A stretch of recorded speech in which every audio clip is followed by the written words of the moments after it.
미국 정치가의 벤자민 프랭클린이라고 하는 분이 있습니다. 이분이 사는 마을에 가로등을 설치하자는 그런 의견을 이분이 내놓게 되는데요. 마을 사람들이 거기에 동의를 하지 않는 것입니다.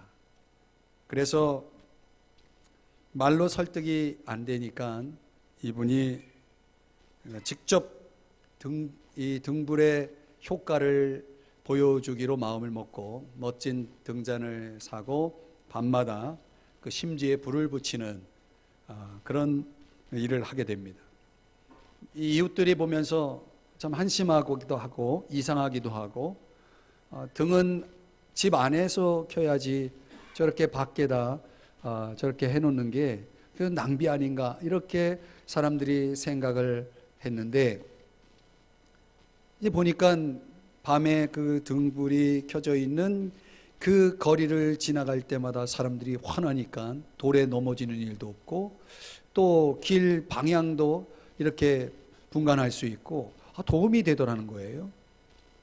이런 걸 느낀 사람이 그러면 나도 한번 이렇게 하면서 한 사람 한 사람 그 집 문 밖에 높이 등을 걸기 시작하는 일이 벌어집니다. 이게 가로등의 시작이었다고 합니다. 이 이야기는 본보기의 힘이 무엇인지를 우리에게 가르쳐 줍니다.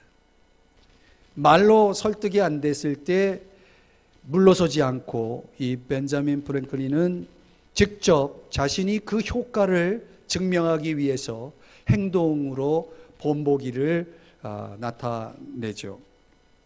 알버트 슈바이처라고 하는 분은 본보기는 다른 사람들에게 영향을 주는 가장 중요한 것이 아니라 유일한 것이다, 이렇게 얘기했습니다. 그만큼 본보기는 중요한 것이죠. 행동과학자들이 말하는 소위 임프리팅이라고 하는 단어 혹시 들어보셨는지 모르겠습니다. 우리말로는 각인이라고 번역이 되어 있습니다. 이 각인 효과라는 게 있어요. 이게 뭐냐면 설명하자면 이런 겁니다. 특정 시간 동안에 주어진 자극이나 행동이 이 기억에 강하게 남는 것, 인식되는 것을 이제 이야기하는 건데요.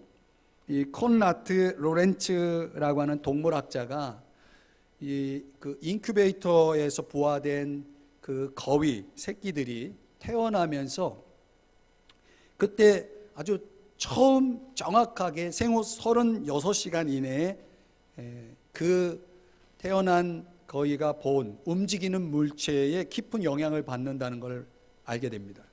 실제로 이 박사가 옆에, 이 로렌츠 박사가 옆에 그 거위들이 태어날 때 있었거든요. 이 거위들이 태어나면서 뭘 보냐면 이 로렌츠 박사가 신은 검은 부츠를 보게 됩니다. 이 검은 부츠를 신고 있는 이 박사가 각인이 된 겁니다. 그러니까 이 거위 새끼들이 엄마 거위인지 알고 따라다니는 거예요. 가는 데마다. 신기하지 않아요? 안 그렇습니까? 제가 영상을 보여드리려다가 나중에 이 부모 교육, 엄마 교육 할 때 또 우리 별도로 보여드리려고 제가 생략했는데요. 아무튼 이 검정 부츠에 각인된 새끼들이 그 박사를 따라다니는 걸 보면서 여기서 이제 각인이라는 단어가 나왔어요. 당황하지 마시고 천천히 끄시면 됩니다. 당황하면 이런 일이 벌어집니다. 저도 당황해가지고 뭘 얘기해야 되는지 까먹었네요. 이제 바울이 오늘 성경에 돌아오면 사랑을 받는 영적 자녀들, 하나님의 자녀인 우리가 영적인 각인이 있어야 한다라고 하는 것을 설명하고 있는 내용이 오늘 1절서부터 소개되고 있습니다. 우리 1절을 다시 한번 같이 읽어볼까요? 시작. 그러므로 사랑을 받는 자녀같이 너희는 하나님을 본받는 자가 되고. 자, 우리가 하나님의 사랑을 통해서 하나님의 자녀가 되었다면 그 36시간 이내에 본 움직이는 물체의 영향이 각인되듯이 우리가 태어남으로 바라보게 되는, 주목하게 되는 가장 중요한 존재는 하나님이죠. 그 하나님의 이미지가, 그 하나님의 성품이, 하나님에 대한 그 모든 것이 우리에게 각인되어지는 것이 굉장히 중요합니다. 여기 그것을 본받는 자라고 이렇게 설명을 하고 있습니다. 미메오마이라고 하는 단어인데요, 흉내내다, 모방하다, 추종하다, 이런 뜻을 가지고 있는 단어입니다. 하나님의 자녀라면 마땅히 하나님을 본받아야 되겠죠. 흉내내고 그리고 모방해야 한다라고 하는 것을 바울이 강조하고 있습니다. 근데 문제는 뭐냐면 어떻게 하나님을 본받을 수 있을까요? 오늘 기독교 기본교리 특강에서 다루게 될 주제인 하나님에 대해서 우리가 좀 더 이해를 하면, 하나님은 보이지 않는 분이시죠. 하나님은 영이시기 때문에 그렇죠. 이 보이지 않는 분을 우리가 어떻게 본받을 수 있겠습니까?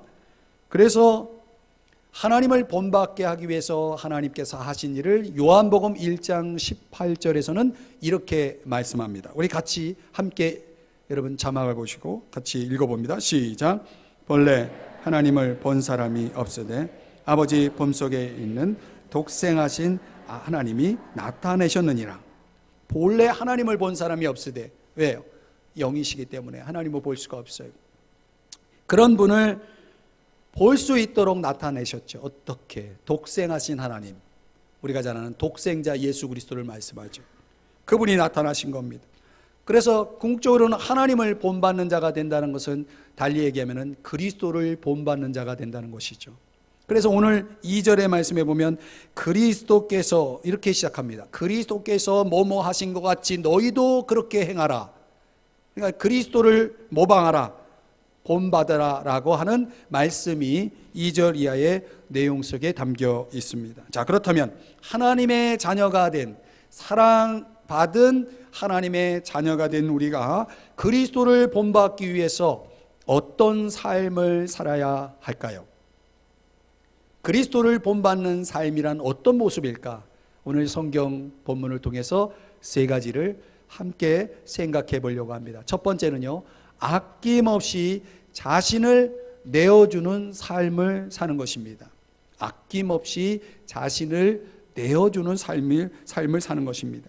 그리스도께서 보여주신 삶의 모범을 우리는 2절에서 찾아볼 수가 있는데요, 2절 말씀 다 같이 한 목소리를 같이 함께 읽어봅니다. 시작. 그래서 너희를 사랑하신 것 같이 너희도 사랑 가운데서 행하라. 그는 우리를 위하여 자신을 버리사 향기로운 제물과 희생 제물로 하나님께 드리셨느니라. 아멘. 그리스도께서 무엇을 하셨는지를 설명해 주는 내용입니다. 여기 세 가지 그 독특한 그리스도께서 보여주신 모범이 있습니다. 첫째는 우리를 위하여입니다. 그리스도께서는 어떤 모범을 우리에게 보여주셨냐면 자신이 아닌 우리를 위한 사랑을 보여주십니다. 이런 사랑을 가리켜서 대속적 사랑이다. 로마서 5장 8절에 보면 그리스도께서 우리를 위해 죽으셨다라고 말씀합니다. 우리는 어떤 우리냐면 죄인인 우리를 위해서, 우리가 아직 죄인 되었을 때 그리스도께서 우리를 위하여 죽으심으로, 여러분 의인을 위하여, 선인을 위하여 죽는 자는 혹 있을지 모르지만 죄인을 위하여 죽는 자는 거의 없습니다. 있나요? 성경은 그렇게 말씀하죠. 우리가 아직 죄인 되었을 때 그분이 우리를 위해 죽었다라고 하는 것입니다. 이런 사랑을 대속적인 사랑이라고 얘기합니다. 자, 그런데 이어지는 내용을 보면 자신을 버리사, 두 번째 그리스도께서 보여주신 사랑은 자신을 버리는 것입니다. 사람들은 어떤 삶을 삽니까? 자신을 위한 삶, 자신이 얻는 삶을 살지 버리는 삶을 살지는 않습니다.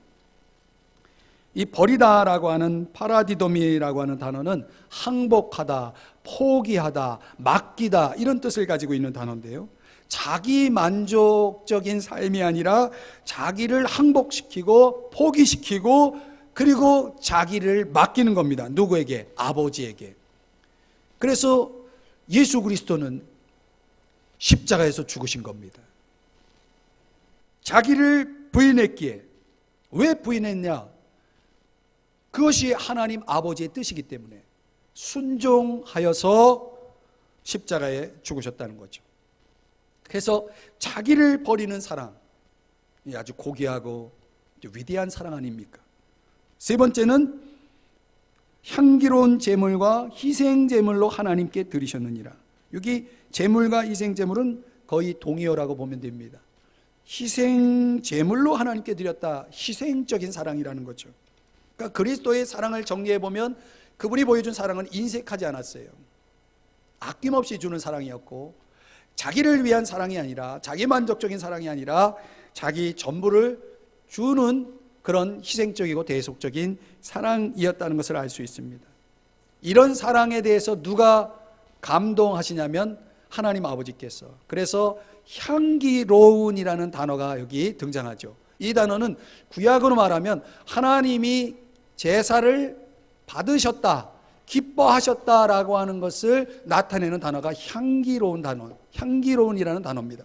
그러니까 예수님의 이런 희생적이고 대속적인 자기 부인적인 사랑을 하나님 아버지께서 보시고 기뻐하셨다라고 하는 의미로서 향기로운이라는 단어가 등장해요. 여러분, 좋은 향기는 맞는 사람들을 어떻게 즐겁게 하지 않습니까? 하나님 아버지도 기뻐하시는 향기가 있어요. 무슨 향기? 사랑의 향기. 어떤 사랑? 희생적인, 대속적인 사랑. 그래서 이 알프레드 로드 테니슨이라고 하는 영국 시인이 이런 시를 이야기해요. 한 번도 사랑해 본 적 없는 것보다 사랑해 보고 잃는 것이 차라리 나으리. 이게 무슨 얘기냐면 아픔이 없는 사랑이라고 하는 것은 참된 사랑이 아니라는 것을 보여주는 그런 것을 나타내는 시기가 아니겠습니까? 그러니까 결국 사랑이라는 것은 사랑 속에는 뭐가 있어요? 아픔이 있고 고통이 있고 희생이 있는 거죠. 그런 사랑에는 뭐가 있어요? 향기가 있다는 것입니다. 하나님은 그런 사랑을 그리스도를 통해서 우리에게 보여주셨고 주셨고, 또 우리에게도 그리스도를 본받아서 우리에게도 그런 사랑이 있기를 바라시는 거죠.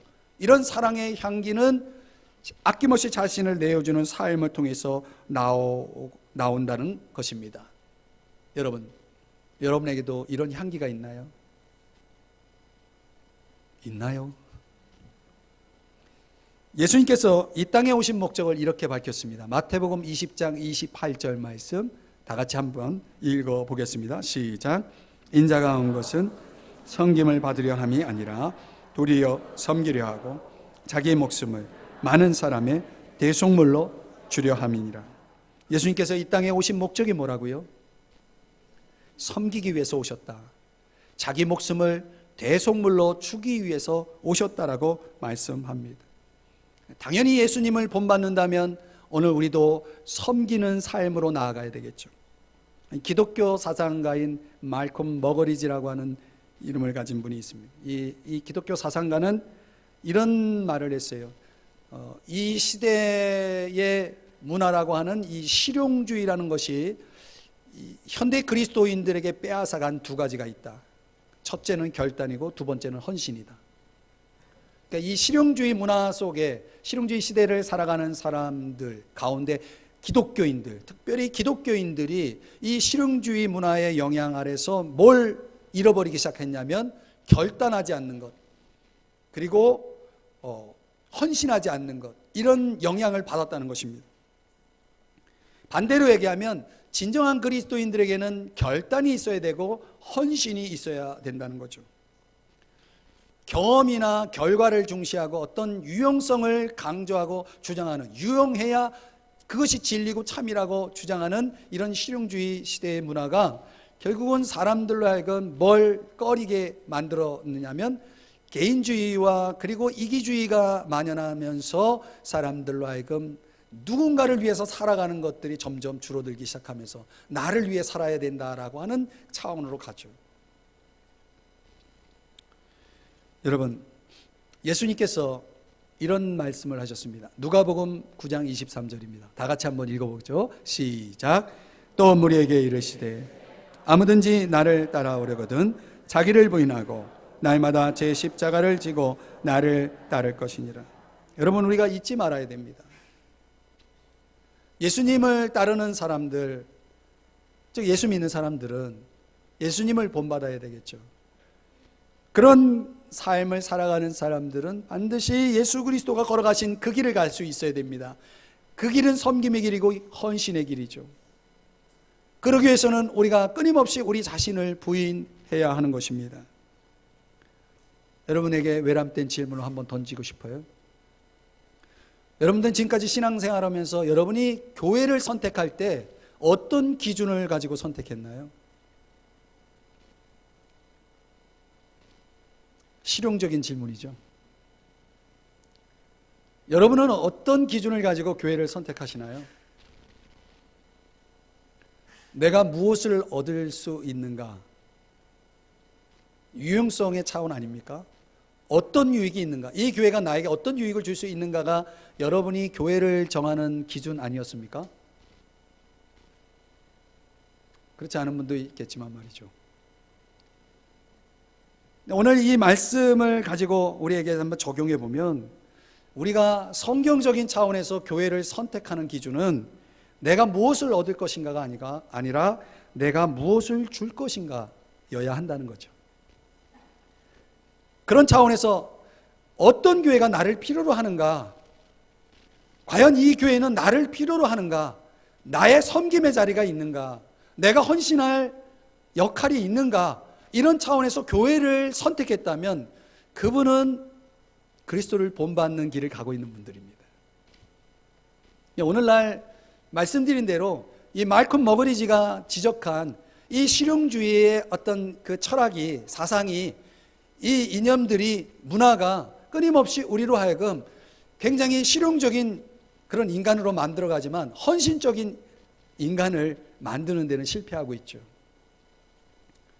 사랑하는 여러분, 여러분에게 진지하게 말씀드리고 싶어요. 여러분이 만약 이 삼성중앙교회에 소속이 되어 있다면, 여러분이 그리스도를 본받는 사랑받은 하나님의 자녀로서의 길을 가고 있다면 여러분은 어디선가 섬기고 있어야 되는 것입니다. 헌신하고 있어야 됩니다. 그렇지 않다면 죄송하지만 여러분은 그리스도를 따르는 제자는 아닙니다. 단지 기독교 신앙을 가진 종교인에 불과하죠. 오늘 그리스도를 본받으라라고 하는 이 도전 앞에 우리가 반드시 나 자신에게 물어야 될 것은 나는 그 길을 가고 있는가를 우리가 확인해 보아야 합니다. 오늘 여러분에게 이것이 단지 도전이 아니라 여러분을 결단하게 하고 여러분을 섬김의 자리로 여러분 자신을 던질 수 있는 그런 거룩한 용기가 있기를 주의 이름으로 축복합니다. 두 번째는 그리스도를 본받는 삶이라고 하는 것은 세상적인 유혹을 이겨내는 삶의 모습이 있습니다. 세상적인 유혹을 이겨내는 삶이 있어야 된다는 거죠. 자, 여러분, 우리가 신앙생활을 하는 목표가 있죠. 그냥 신앙생활을 하지는 않지 않습니까? 그러니까 적어도 내가 신앙생활을 함에 있어서 어떤 목표를 가져야 되느냐, 이 기독교 교육학자들은 이 목표를 이야기합니다. 뭐냐면 하나님을 향한 갈망을 갖게 하는 것이다. 우리가 신앙생활을 잘 하면 할수록, 신앙생활을 올바로 하면 할수록 우리는 하나님을 향한 갈증이 더 많아져야 됩니다. 이 말은 다르게 표현하면 하나님을 향한 갈증이라고 하는 것은 하나님 안에서 기쁨을 찾는 것이고 하나님 안에서 만족을 찾는 것입니다. 정말 우리가 은혜로울 때, 내가 신앙 안에 있을 때 하나님이 주시는 기쁨이 있어요. 하나님 안에서만 얻을 수 있는 만족이라는 게 있습니다. 세상 사람들은 그 기쁨을, 그 만족을 몰라요.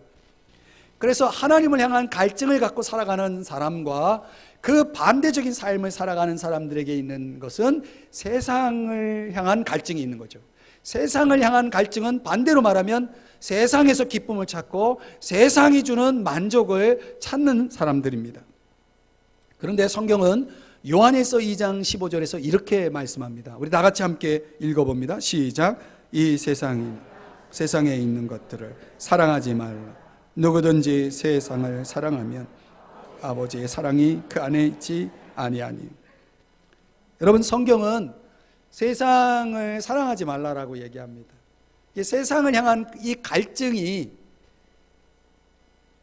우리들에게 있어서는 좋아 보이지만은 그것이 영원한 것이 아니고 가치가 있는 것이 아니다라고 하는 것입니다. 여러분, 어느 유치원 아이가 선생님한테 이런 질문을 던졌다는 거예요. 선생님, 왜 손을 자꾸 자주 씻으라고 하세요? 손을 자꾸 씻는 이유가 뭐예요? 라고 질문했다고 합니다. 이 지혜로운 선생님이 이 질문에 대한 답을 이렇게 했다고 해요. 건강을 사랑하고 병균을 미워하기 때문이야. 맞나요? 저는 이 유치원 아이가 이 선생님의 답을 잘 이해했으리라고 생각이 됩니다. 굉장히 설득력 있는 답이죠. 여러분, 우리가 무엇을 사랑할 것이고 무엇을 미워할 것인가를 결정해야 돼요. 내 신앙이 건강하려면 당연히 하나님에게 속한 걸 사랑하고 세상에 속한 것을 미워해야 됩니다. 두 가지를 사랑할 수는 없나요? 없어요. 중간지대는 없습니다. 하나님과 재물을 경험하여 섬길 수 없다. 두 주인을 우리가 섬길 수가 없어요. 주인은 하나일 뿐이에요. 왜 세상을 사랑하지 말라고 하느냐? 오늘 읽은 15절 말씀에 의하면은 아버지의 사랑을 잃기 때문에 그래요. 내가 세상을 사랑하는 순간 나에게 있는 아버지의 사랑을 잃어버리게 되어지는 것이죠. 결국 세상을 사랑하게 되어지면 어떤 결과가 생기느냐? 3절에는 세상을 사랑하는 사람들이 받는 유혹을 세 가지를 소개합니다. 우리 3절 말씀 같이 읽어보겠습니다. 시작. 음행과 온갖 더러운 것과 탐욕은 너희 중에서 그 이름조차도 부르지 말라. 이는 성도에게 마땅한 반이라. 그리스도를 본받는 자들이 해서는 안 될 것들을 세 가지를 지적을 하고 있습니다. 첫째는 음행. 합법적인 결혼 생활 이외의 모든 성적인 부도덕을 가리킵니다. 단지 행위로만 나타나는 것이 아니라 마태복음 5장 32절에는 생각만 해도 그것도 죄악이라고 이야기합니다. 음행의 죄악이라고 얘기합니다. 그러니까 우리 사회 속에서 벌어지는 세상을 사랑하고 세상에 대한 갈증을 느끼며 살아가는 사람들이 가장 많이 빠지는 유혹이 첫 번째가 음행입니다. 어쩌면 이 예배 공간에서 함께 예배하는 여러분 가운데도 이 부분에 자유롭지 못한 분이 있을 수 있습니다. 두 번째가 더러운 것입니다. 이 더러운 것은 모든 방종이 뭐냐면 기준 없는 삶이죠. 기준이 없이 살아가는 삶, 그냥 본인이 생각하기엔 자유로운 삶을 충족시키기 위한 생활을 더러운 것이라고 설명하고 있습니다. 이 생활 습관이죠. 세 번째는 탐욕. 이 탐욕은 어떤 것에 대한 지나친 욕망, 갖지 말아야 할 것을 갖고자 하는 욕심. 우리는 이런 욕심 있지 않습니까? 물질적인 것, 성적인 것, 그리고 자기 만족적인 그런 어떤 것이 우리 안에서 있어서는 안 될 것이라고 말씀을 하고 있습니다. 근데 사람들이 알아요. 이게 올바르지 않다는 걸 알아요. 그러나 그거를 절제하고 극복하지 못하는 사람들이 많아요. 세상에 대한 갈증을 갖고 살아가면 그 유혹을 뿌리칠 수가 없어요. 바울은 이런 악들은 생각도 말고 입에 꺼내지도 말고 그런 사람들과 어울리지도 말라라고 얘기하죠. 근데 우리 주변에 사람들이 어떤 생각을 가지고 살아가는지 한번 들어보세요. 그들의 말을 들어보세요. 그들과 함께 어울려 보세요. 이런 길을 가고 있어요, 솔직히. 그런데 여러분, 성경은 왜 이것이 우리가 해서는 안 될 일이라고 말씀하느냐? 이게 굉장히 중요한 답이 5절에 나와 있는데 우리 5절을 같이 읽어보겠습니다. 시작. 너희도 정녕 이것을 알거니와 음행하는 자나 더러운 자나 탐하는 자 곧 우상 숭배자는 다 그리스도와 하나님의 나라에서 기업을 얻지 못하리니. 이 두 가지 차원을 얘기하는 거예요. 이런 것들을 행하면, 이런 유혹에 빠지게 되면 결과적으로는 우상 숭배를 하게 되는 결과예요. 우상이라고 하는 것은 하나님과 나 사이에 장애물이 설치되어 있는 것입니다. 하나님과 나 사이를 가로막고 있는 벽이 우상입니다. 이거는 달리 얘기하면 하나님보다 내가 더 사랑하는 게 있으면 하나님이 안 보이게 되어 있습니다. 물질을 더 사랑하면 하나님이 안 보여요. 사람이 더 우선이면 하나님이 안 보이게 되어 있습니다. 그런 이런 우상 숭배는 하나님께서 가장 싫어하는 것이라고 말씀하고 있어요. 이 우상 숭배의 결론이 뭐냐면 천국에 들어갈 수 없다고 말씀하고 있습니다. 여러분, 천국에 가기를 원하십니까? 천국을 믿어야 가고 싶겠죠? 천국이 어떤 곳인지를 알아야 가고 싶겠죠? 여러분, 천국 하나님 나라, 우리가 장차 예수 그리스도가 재림하시면 그날에 우리가 영원한 삶을 누리게 될 저 새하늘과 새 땅의 천국을, 천국에 초대받은 사람들, 바로 저와 여러분인데, 그 천국에 들어가기 위해서는 여기에 해당되면 안 된다는 거예요. 이 말은 무슨 얘기냐면 우리 믿는 사람도 여기에 들어오면 들어갈 수 없다는 거예요. 구원을 잃어버릴 수 있는 것입니다.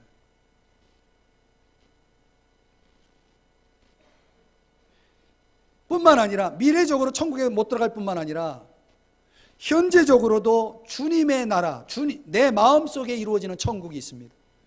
하나님의 의와 평강과 기쁨이 충만한 하나님이 다스리는 마음, 하나님의 천국이 내 마음속에 이루어지는 이 천국이 주어지지가 않습니다. 이 세 가지에 빠지면.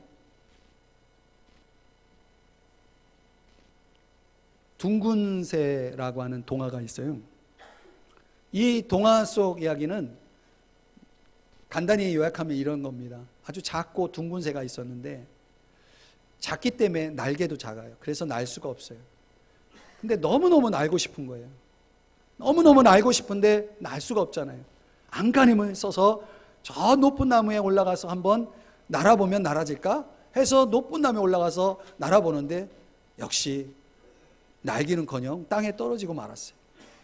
근데 다행히 나뭇잎이 수북히 쌓여 있어가지고 그 새가 죽지 않았어요. 이 동화 속의 결론은 이렇게 끝이 납니다.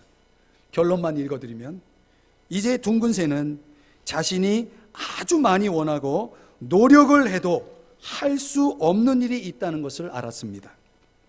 둥근 새는 나는 것을 포기하고 둥근 새만이 할 수 있는 일이 무엇인지 골똘하게 생각하기 시작했습니다. 이렇게 동화가 끝나요. 지금 둥근 새는 무슨 생각을 하고 있을까요? 자신만이 할 수 있는, 둥근 새만이 할 수 있는 일을 생각하고 있겠죠. 여러분, 둥근 새가 안 되는 것이 안 된다는 것을 인식했고 할 수 있는 것이 무엇인지를 생각하는 지혜를 우리에게 가르쳐주고 있습니다. 여러분, 세상은 할 수 있는 걸로 가득 차 있죠. 그러나 할 수 있어도 해서는 안 될 것들이 있는 거예요. 그걸 아는 사람이 신앙인입니다.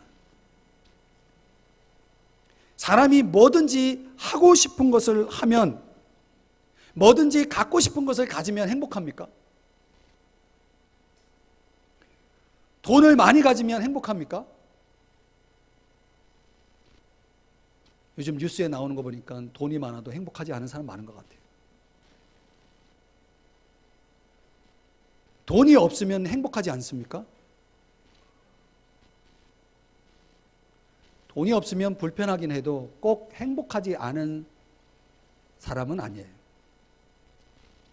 행복한 사람도 있더라고요. 사랑하는 여러분, 내가 할 수 있는 것, 할 수 없는 것을 구별할 줄 아는 지혜를 가지시기를 주의 이름 축복합니다. 마태복음 4장 3절의 말씀, 한번 3절 4절 말씀을 읽어보겠습니다. 다 같이 시작. 시험하는 자가 예수께 나와서 이르되 내가 만일 하나님의 아들이거든 명하여 이 돌들로 떡덩이가 되게 하라. 4절 예수께서 대답하여 이르시되 기록되었으되 사람이 떡으로만 살 것이 아니요 하나님의 입으로부터 나오는 모든 말씀으로 살 것이라 하였느니라 하시니. 여러분, 예수님이 누구십니까? 하나님의 아들이세요. 시험하는 자 사탄이 와서 이렇게 시험했어요. 너가 만약 하나님의 아들이라면 이 돌로 떡을 만들라라고 그렇게 말했어요. 예수님은 돌로 떡을 만드는 거, 이건 누워서 떡 먹기예요. 그 하나님이신 그분이 그거 못하겠습니까?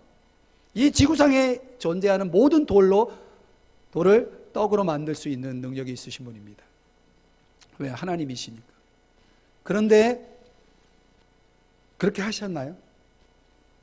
4절에 보니까 사람이 떡으로만 살 것이 아니고 하나님의 입으로부터 나오는 모든 말씀으로 살아야 한다라는 성경 말씀에 준해서 그 시험을 이겨내십니다. 할 수 있었지만 그것은 하나님이 기뻐하시는, 하나님께서 원하시는 뜻이 아니라는 걸 너무나 잘 알고 있었어요. 말씀을 가지고 있었기 때문에. 그래서 내가 하고 싶은 걸 한 게 아니고, 내가 할 수 있는 걸 한 게 아니고, 하나님께서 기뻐하시는 것을 행하는, 하나님이 원하시는 것을 행하는 순종의 삶을 사신 거죠. 여기에 주님의 능력이 있고 여기에 승리의 비결이 있는 것입니다. 세상 사람들은 끌리는 대로 하고 싶은 것을 해나가는 삶을 살아간다면, 우리는 하나님께서 원하시는 것 가운데 내가 할 수 있는 것을 찾아서 최선을 다하는 순종의 삶을 살아가게 되어지는 것이죠. 그리스도를 본받으려면 세상적인 유혹을 극복해야 됩니다. 부도덕하고 탐욕적인 것은 생각도 말아야 됩니다. 절제하고 포기할 줄 알고, 할 수 있는 것, 하나님이 기뻐하시는 것에 최선을 다하여 살아가는 지혜로움이 오늘 저와 여러분의 있기를 주의 이름으로 축복합니다. 세 번째는요, 그리스도를 본받는 사람에게 나타나는 모습은 감사하는 말을 많이 한다는 거예요. 아, 저 사람이 그리스도를 본받고 있는가를 뭘로 알 수 있느냐? 감사가 많은 사람들을 보면 압니다. 틀림없이 그리스도를 본받는 길을 가고 있는 사람이에요. 여러분, 말이라고 하는 것은 그 사람의 삶을 지배합니다. 말한 대로 되는 것이죠. 민수기 14장 28절의 말씀 우리 같이 함께 읽어보겠습니다. 시작. 그들에게 이르기를 여호와의 말씀에 내 삶을 두고 맹세하노라. 너희 말이 내 귀에 들린 대로 내가 너희에게 행하리니.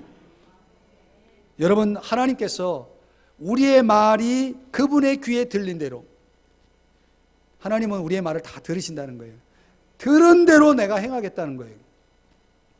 그럼 여러분, 말로 복을 받기도 하고 복을 차기도 하는 거예요. 우리들 속에 그냥 쉽게 그냥 내뱉는 그런 언어들이 우리에게 좋은 복들을 다 빼앗아 가고 있는지도 모르겠습니다. 그래서 마태복음 12장 36절의 말씀 또 한번 읽어볼게요. 마태복음 12장 36절 시작. 내가 너희에게 이르노니 사람이 무슨 무익한 말을 하든지 심판날에 이에 대하여 신문을 받으리니. 여러분, 예수님께서 장차 그날에, 즉 재림의 날에 모든 걸 심판하실 때 뭘 심판하냐면 우리가 한 말을 심판하시겠다는 거예요. 말에 대한 책임을 묻겠다는 것입니다. 그러니 여러분, 이 말이라는 것이 얼마나 중요합니까? 내가 복을 받고 그렇지 않고를 결정하는 말, 장차 내가 주님 앞에 받아야 될 심판 가운데 들어있는 말. 여러분, 말 조심하시기 바랍니다. 근데 우리 사회를 보면 사람들과 더불어 살아가면서 많은 사람들이 그렇게 생각하죠. 사람들과 어울리려면, 또 사람들에게 인정받으려면, 동질감을 가지려면 사람들하고 대화가 통해야 돼.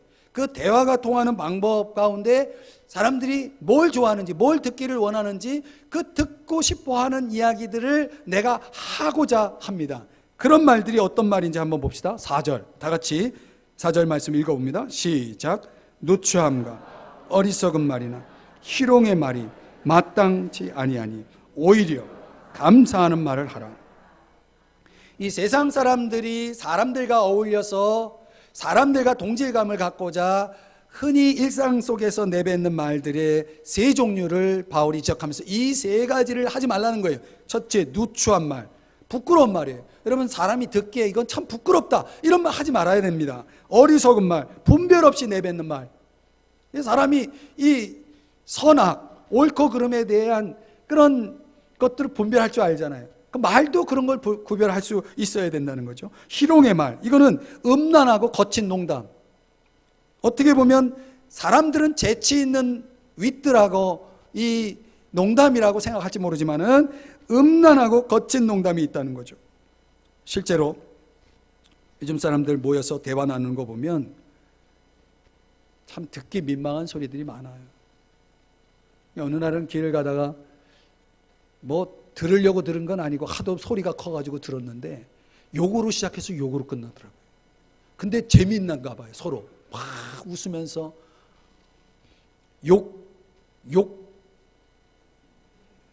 참 제가 욕을 할 수 없어서 하여튼 그게 재미있나 봐요. 그게 요즘 아이들이요 욕 얼마나 잘하는지 몰라요. 지들끼리 노는 걸 내가 한번 지켜봤거든요. 이야, 애들 욕 잘합니다. 너 왜 욕하냐 그랬더니 뭐라 그러는지 알아요? 딴 애들이 무시해요. 무시한다고 자기가 욕을 해야 된다는 거예요. 무시받지 않으려고. 여러분, 이런 언어들이 우리의 영혼을 해하고 우리의 신앙에 해로운 이런 언어들이 얼마나 많은지 몰라요.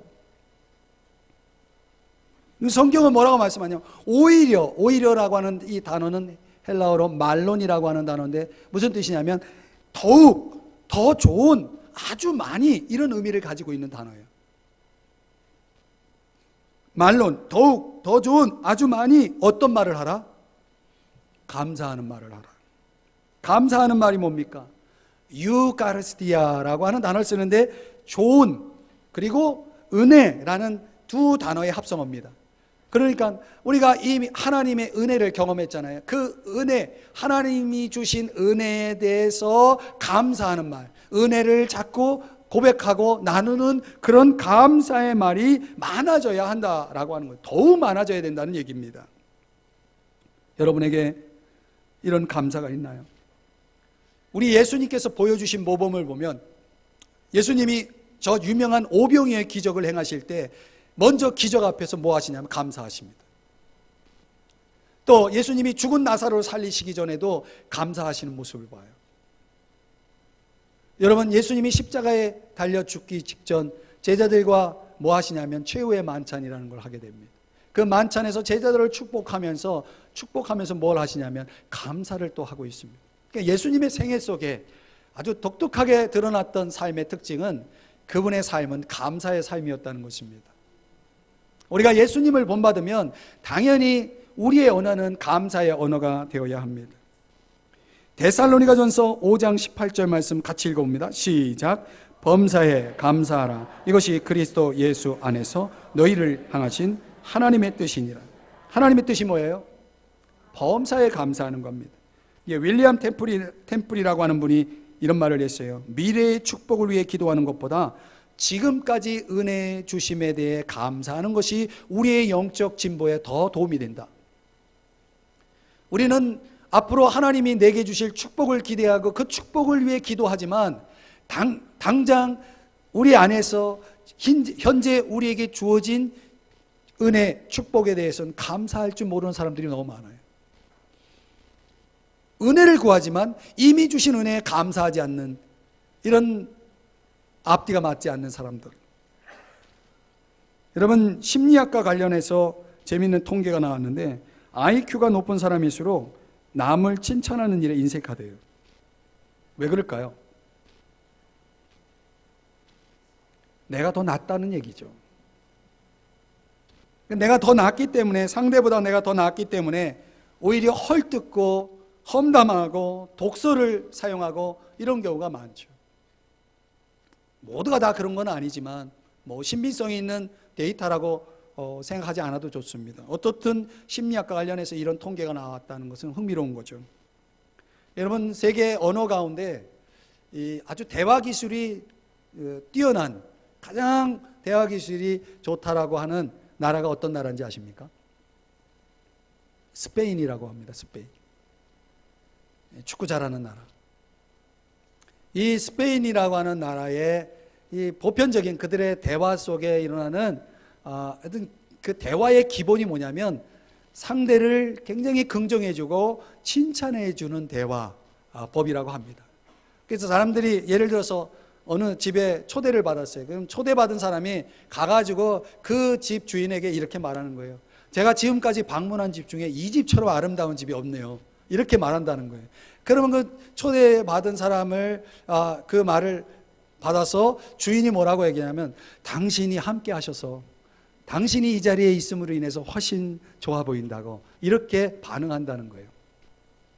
이게 얼마나 아름다운 대화입니까? 어떻게 하면 깎을까? 어떻게 하면 누를까? 여러분 주변에 어떤 사람이 많습니까? 여러분은 또 어떤 사람이 되어서 살고 계시나요? 우리의 언어 속에 감사가 얼마나 있는지 한번 보세요. 이런 결심을 한번 해보는 것도 좋을 것 같아요.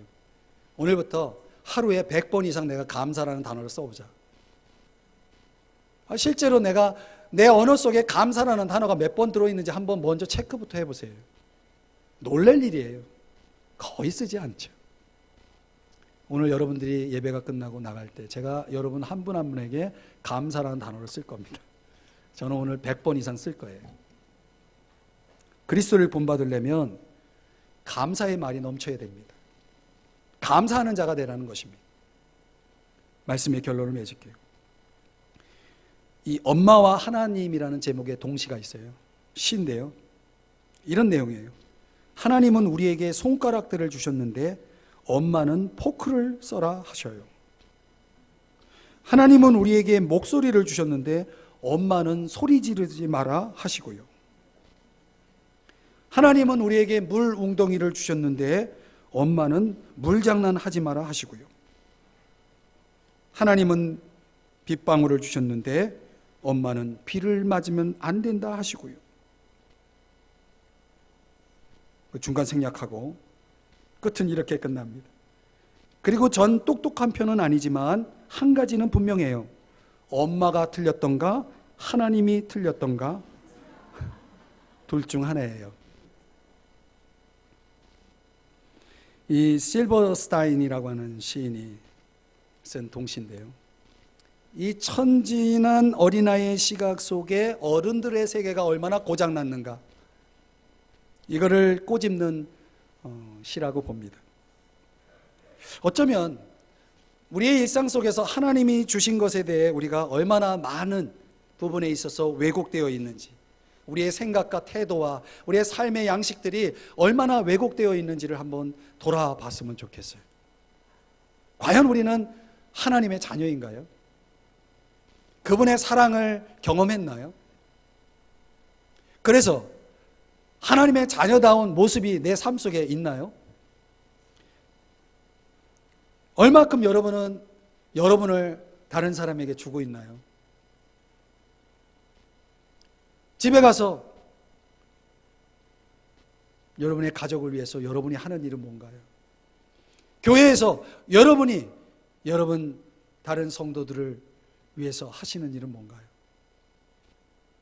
섬김을 받나요? 섬기시나요?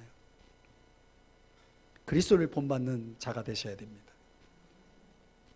세상에 하고자 하는 일들이 많습니다. 할 수 있는 일이 너무 많습니다. 그거를 분별 없이 하고 있나요? 하나님이 원치 않는데, 하나님이 기뻐하시지 않는데, 하나님 말씀에 어긋나는데 그것이 좋다고 재미있다고 그걸 하시려나요? 그러면 안 되죠. 세상의 유혹을 이겨내야 됩니다. 말씀으로, 순종으로 이겨내야 됩니다. 여러분, 다른 사람 말하는 거 좋아하시죠? 그들에 대해서 어떤 말을 합니까? 비꼬고 비판하고, 그런 말을 하는 분들은 이렇게 말하는 겁니다. 나는 너들보다 훨씬 나아. 나는 너희들과 수준이 달라. 이렇게 생각하며 사시는 분들, 잘 살아보세요. 잘 살아보세요. 정말 그런지 한번 우리가 지켜볼게요. 여러분, 우리는요, 감사하는 말이 필요하지, 비꼬는 말, 비판하는 말 필요하지 않습니다.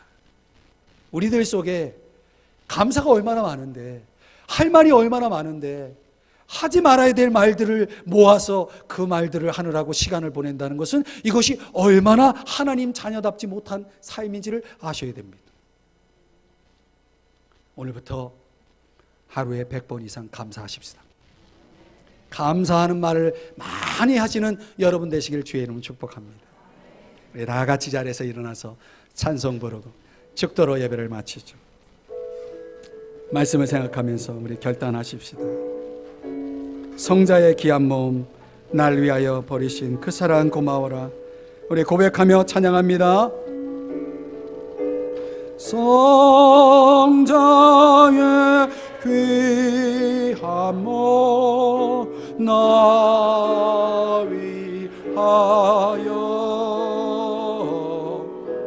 버리신 그 사랑 고마워라.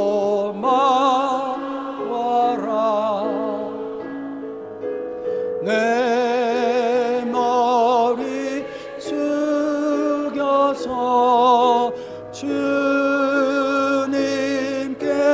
비는 말 주님께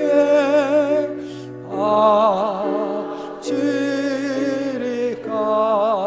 만 가지 은혜를 만